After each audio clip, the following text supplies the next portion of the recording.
Hi, நான் உங்கள் Siva. Welcome to Tamil கதைகள். இங்கே நான் சொல்ல போகிற கதைகள் எல்லாமே உங்களுக்கு பிடிக்கும் நம்புறேன். பிடிச்சிருந்தா லைக் பண்ணுங்கள், ஷேர் பண்ணுங்கள் அண்ட் மறக்காமல் நம்ம தமிழ் கதைகள் சேனலை சப்ஸ்கிரைப் பண்ணுங்கள். இன்னைக்கு கதைக்குள்ளே போகிறதுக்கு முன்னாடி ஒரு சின்ன விடுகதை. இந்த விடுகதைக்கு விடைய தெரிஞ்சவங்க கமெண்ட்டில் சொல்லுங்கள். விட தெரியாதவங்க டிஸ்கிரிப்ஷனை பார்த்து தெரிஞ்சுக்கோங்க.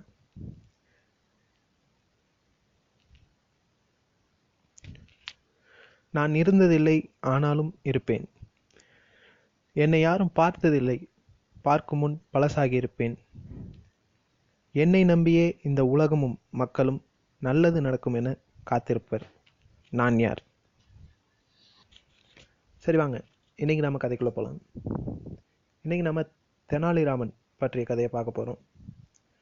தெனாலிராமன் கிருஷ்ணதேவராயரோட புகழை கேள்விப்பட்டு அவரை பார்க்கறதுக்காக விஜயநகரத்தை நோக்கி புறப்படுறாரு.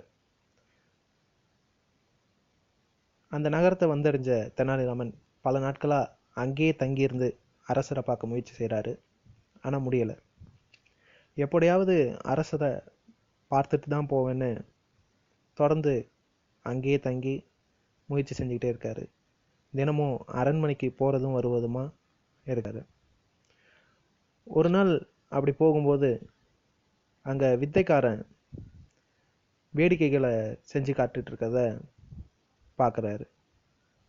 அவனும் அரசரை பார்க்க தான் வந்திருக்கான்றதை தெரிஞ்சுக்கிட்ட தெனாலிராமன்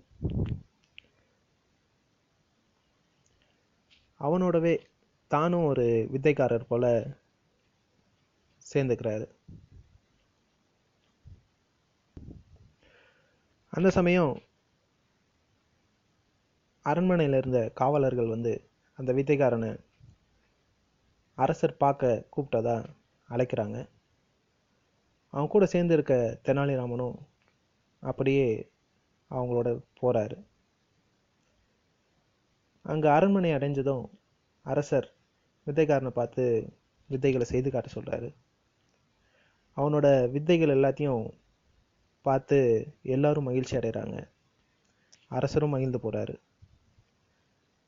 ரொம்ப பிடிச்சி போனதுனால அந்த வித்தைக்காரனுக்கு 1000 பொண்ணு பொற்காசுகளை பரிசா கொடுக்குறாரு அரசர்.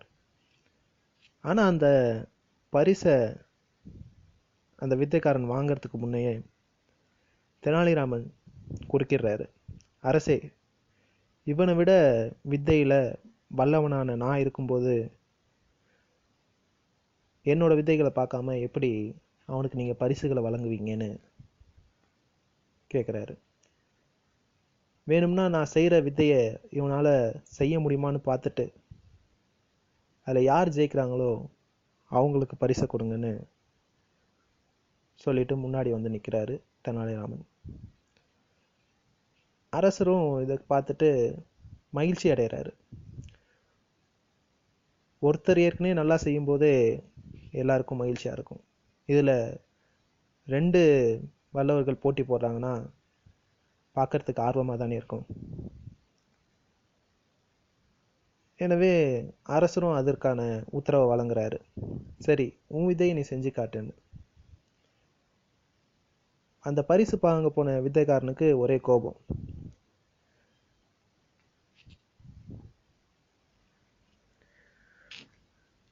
அப்படி எனக்கு தெரியாத வித்தைகள் உனக்கு என்ன தெரிஞ்சிட போகுதுன்னு, முடிஞ்சா செஞ்சு காட்டு, நான் அதை அப்படியே செய்யறேன்னு அந்த வித்தைக்காரன் சவால் விடுறான் தெனாலிராமனை பார்த்து.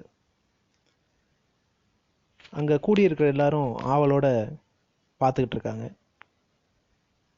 ஆனால் தெனாலிராமன் பதட்டமே இல்லாமல் முன்னால் வந்து நின்று, ஐயா, எல்லா வித்தைகளையும் நான் செய்ய போகிறதில்ல, ஒரே ஒரு வித்தையை மட்டும் செய்கிறேன், அதுவும் கண்ணை மூடிக்கிட்டு செய்கிறேன். நான் செய்கிற அந்த வித்தையை நீங்கள் கண்களை திறந்துக்கிட்டே செய்யணும், அவ்வளவுதான்.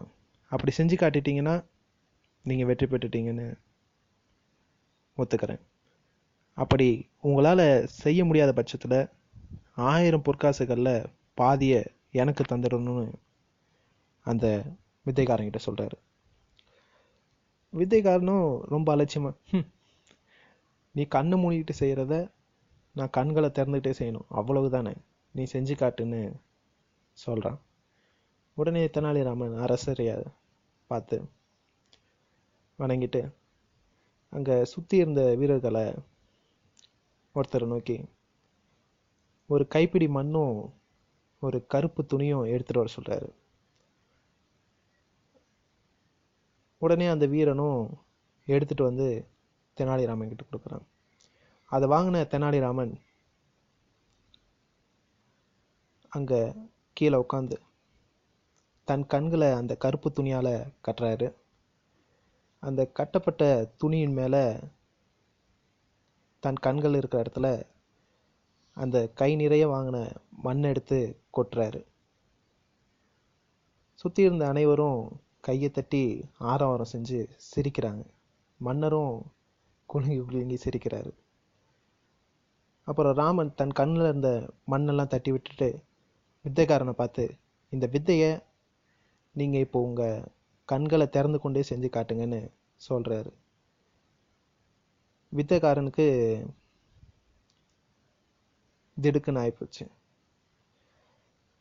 தன் கண்களை இப்படி திறந்துக்கிட்டே மண்ணை ஒட்டுமொத்த மண்ணையும் கொட்ட முடியும்னு யோசிச்ச அந்த வித்தைக்காரன் தான் தோத்து போனதா ஒத்துட்டு தெனாலிராமன் கிட்ட மன்னிப்பு கேட்கிறான்.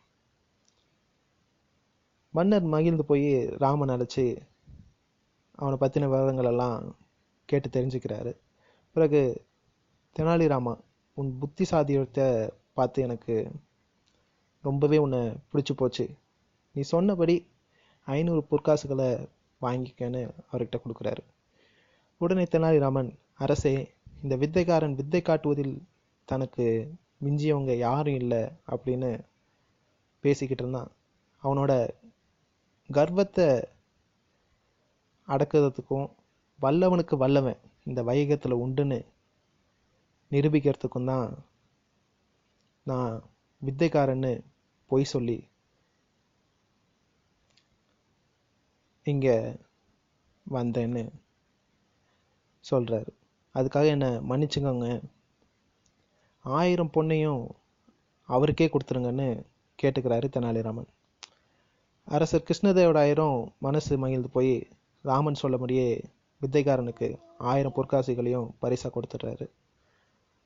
அதுக்கப்புறம் தெனாலிராமனை தன்னோட ஆஸ்தான விகட கவியாவும் அறிவிக்கிறாரு.